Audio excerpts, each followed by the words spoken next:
Tube light പോലെ പയ്യെ പയ്യെ കത്തി തുടങ്ങിയതാണോ നിങ്ങൾക്ക്?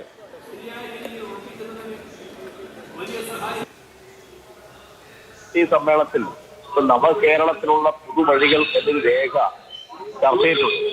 ആ പുതുവഴികൾ എന്നത് കേരളത്തെ ശ്വാസം മുട്ടിക്കുന്ന, കേരളത്തെ സാമ്പത്തികമായും എല്ലാ അർത്ഥത്തിലും ജനിച്ചില്ലാതാക്കാൻ ശ്രമിക്കുന്ന കേന്ദ്ര ഗവൺമെന്റ് സമീപനം ചൂണ്ടിക്കാണിച്ചുകൊണ്ട് ഇനി ഒന്നിച്ച് കേരളത്തിന് മുന്നോട്ട് പോകാൻ എങ്ങനെയെല്ലാം വിശ്വാസമാർഗം നടത്തണം, എങ്ങനെയെല്ലാം ധനസമാഹരണം നടത്തണം എന്നതെല്ലാം സംബന്ധിക്കുന്ന വളരെ വിശദമായൊരു രേഖയാണ്. കോൺഗ്രസിന് എന്താണ് കേരളത്തിലെ ജനങ്ങൾക്ക് മുമ്പിൽ അവതരിപ്പിക്കാനുള്ളത്?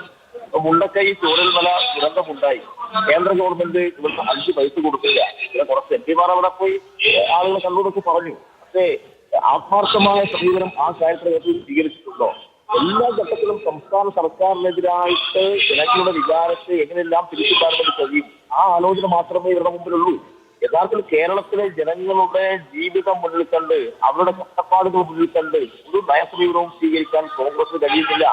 എന്നാൽ CPMന്റെ 24ാം പാർട്ടി കോൺഗ്രസിന്റെ ഭാഗമായിട്ടുള്ള സമ്മേളനത്തിൽ ഞങ്ങൾ സംഘടനാപരവും രാഷ്ട്രീയവുമായിട്ടുള്ള കാര്യങ്ങൾ മാത്രമല്ല ചർച്ച ചെയ്തത്, കേരളത്തെ എങ്ങനെ 25 വർഷം മുന്നിൽ കണ്ട് നയിക്കാൻ വേണ്ടി കഴിയും എന്ന കാര്യം ചർച്ച ചെയ്യാൻ വേണ്ടി കേരളത്തിന്റെ മുഖ്യമന്ത്രി തന്നെ ഒരു വികസന രേഖ അവതരിപ്പിക്കുകയാണ്. ആ വികസന രേഖയ്ക്കുള്ള അംഗീകാരമായിട്ട് അത് ജനങ്ങൾക്ക് വേണ്ടി ഞങ്ങൾ പറയാൻ വേണ്ടി പോവുകയാണ്. അതിനുള്ള അംഗീകാരമായിട്ട് അത് നടപ്പാക്കാൻ വേണ്ടിയിട്ട് മൂന്നാമതും ഈ ഇടതുപക്ഷ ജനാധിപത്യ മുന്നണി ഗവൺമെന്റ് ജനങ്ങൾ